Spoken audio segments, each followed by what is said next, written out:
Hello Babai's, అందరు ఎలా ఉన్నారు? సంక్రాంతి ఎలా జరుపుకున్నారు ఫ్రెండ్స్? బాబాయ్స్, నేనైతే చాలా బాగా చేసుకున్నా, వంటలు బాగా చేసుకున్నా, మూవీస్కి వెళ్ళా, అన్ని బాగా చేసా.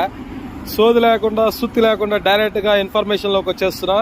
ఈరోజు మీకు ఎన్విరాన్మెంట్ గురించి చెప్తున్నా. మీరు ఏదైనా సరే దుబాయ్కి వచ్చే ముందు గవర్నమెంట్కి లేకపోతే ఆ కంట్రీకి ఎలా ఉపయోగపడతారనేది గవర్నమెంట్ చూస్తుంది. ఇది ఎన్విరాన్మెంట్కి సంబంధించింది అనమాట. బ్లూ వీసా సంబంధించింది.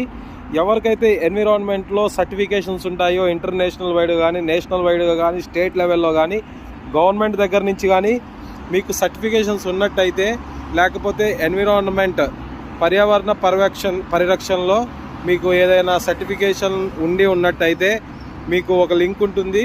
దానికి సంబంధించింది లింక్ మీకు డిస్క్రిప్షన్లో ఇస్తా, కింద చూసుకోండి, లేకపోతే కామెంట్స్లో పింగ్ చేస్తా. ఆ విధంగా మీరు అప్లై చేసేసి ఇక్కడికి వచ్చి 10 ఏళ్ళు ఉండొచ్చు అనమాట.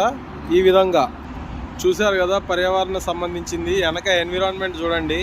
వీళ్ళు చాలా అంటే చాలా దేవుళ్ళగా భావిస్తారనమాట ఎన్విరాన్మెంట్ని. సో ఎవరైతే మీరు దుబాయ్ గవర్నమెంట్కి యూస్ఫుల్ అవుతారో వాళ్ళకి 10 ఇయర్స్ బ్లూ వీసా అనేది ఇస్తుంది అనమాట. నార్మల్గా ఎవరైతే జాబ్ ఎత్తుక్కొని ఉంటారో వాళ్ళకైతే 2 ఇయర్సే. బట్ ఇక్కడ ఎవరైతే ఎన్విరాన్మెంట్ సంబంధించి వస్తారో వాళ్ళకి 10 ఇయర్స్ ఉంటుంది. దానికి సంబంధించింది ఏంటి, ఎలా అప్లై చేసుకోవాలి, ఆ లింక్ అనేది కామెంట్లో పెడతా. Thank you so much. Like, share and subscribe. Bye bye bye bye bye.